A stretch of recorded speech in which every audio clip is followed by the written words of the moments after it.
Welcome to Mindful Monday. This is an excerpt from the Whole Being Zone interview with Tim Mask. We're talking about how to go beyond diversity and really getting to interdependence. I think we're at a place now where we're recognizing that the civil rights leaders of the 60s laid a great foundation, that we still have a lot of work to Absolutely. do.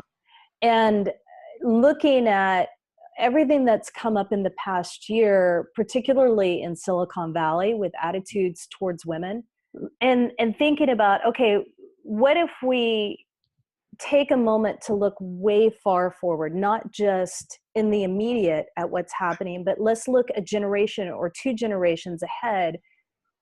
In what ways can we start to move into a place that it's not about gender or race, it's about skills? And what can we start doing for our youth today to start building those skills? And what fascinates me the most is that what you're doing isn't your job. So take a second to tell everybody what you do for a living. I am president of what used to be an advertising agency. We actually recently rebranded my company. It is the company is MWB. That stands for three people's names that haven't been with us for a while. We focus on creative solutions that have impact. You say that these initiatives are not my job or not our job. I mean, in a sense they're not, but in a sense they are, because there is an idea of, even beyond corporate social responsibility, which that can be a trendy buzz term that in and of itself may not mean anything, but just to step back from being totally altruistic, it is our job to help grow this economic ecosystem, because that's what my company thrives on. That's what a lot of the my partner companies that I work with and work for thrive on, and our growth and prosperity is directly tied to the well-being of our community, to the growth and prosperity of our state and our region. I mean, we have about 22 people on staff here, and those people need jobs, and those people need to grow. Their per capita income needs to grow just as everybody else's does. So it is. I mean, there is a I don't want to say it's selfish, but there is a vested interest, I guess, in for myself and my family and my company and companies that I work with and companies that I work for, that these things be successful. And you talk about going beyond short term. That really is looking medium to long term, because we want we want to see this vitality both on a personal level, but also on a really economic system level as well. When you address, you brought up being a kind of post-racial and post-gender, and I know we've seems like we're about 40, 50, 60 years into talking about that, and about every decade we say we're post-racial and we're post-gender, and we haven't quite gotten there yet. I think we may have made a lot of strides in the past 24 months, in a very short period of time. We'll see how that plays out and trickles down at more local levels.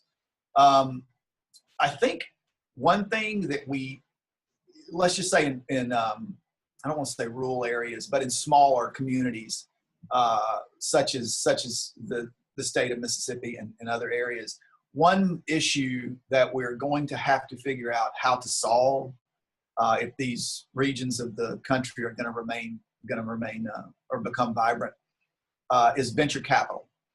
I have had, and it's young people, older people. I've had several acquaintances and friends and associates of mine that have had to leave this market, have had to leave this state, not because their ideas weren't implementable from here, but because strings that was tied to some of their venture capital funding necessitated they be elsewhere for whatever reason. And I think that that's something that that can actually be an opportunity if we could, in areas such as ours, tie VC funding to at first to maybe focus on minority-owned enterprises, but then expand beyond that so that we grow the available venture capital pool here and in places like this, because that's an issue, and that's a tough one to solve.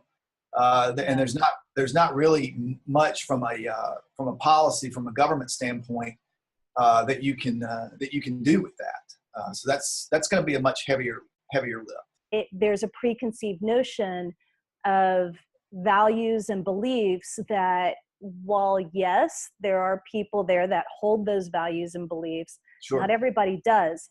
And I think that is a real challenge that the South has right now, of being able to, for the people who do not agree with those more outspoken, very constrictive, limited mindsets, to say, this isn't who we are.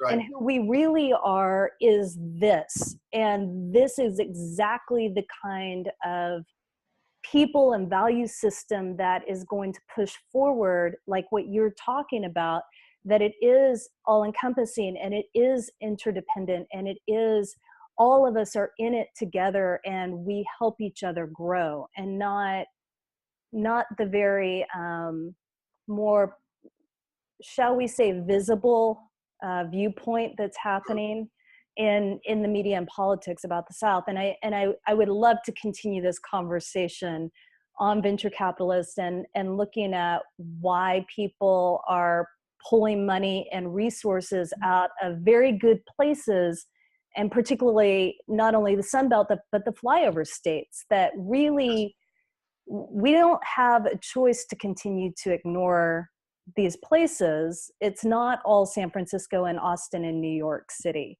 There are great locations with great people, and in ways that if you were starting a business, these are the perfect places to start, because you're not, I mean, let's just start with the real estate is affordable. Right. So, that's right. You know, and the people are hungry for opportunities. So there are opportunities to gain employees that are going to be loyal because they want to stay there. They don't want to leave. That's so right. I think we've got some great conversations ahead of us. You mentioned real estate, cost of living. Yeah, is another major business advantage. Most Sunbelt and flyover states have fairly good corporate tax environments for new businesses that are starting as well. And let me just say, it's fine if for people to hold a certain value system. There's absolutely nothing wrong with that, but I am glad that I feel like we're kind of getting out of the mentality of, if you don't like it, get out, which doesn't help. That doesn't help anyone. If you look back throughout history, you will find that the most prosperous, flourishing times were those times when cultures would come together. And I don't mean come together and hold hands. I mean just experience each other. I think it's great to have people around you that you may not agree with, right, that have a different point of view than you, because it doesn't do anybody any good to sit in an echo chamber. Right. So that's, I think that I feel like that the Sunbelt states are kind of coming to realize that, and we're coming out of that shell a bit. And I don't want to pick on Sunbelt states. This happens all over the country. There's pockets of it's our way or the highway. But the old saying, if I agree with you 80% of the time, you're my friend, not my enemy. I think that the large majority of people in our country today agree with each other probably around 80% of the time, and we get stuck on that. We get stuck and really passionate about that 20%. And right. This quote has always stuck with me. She was a high school 10th, 11th grader maybe, and she had this profound statement that was a small part of her talk. She said, "You don't have to agree with someone to work well with them."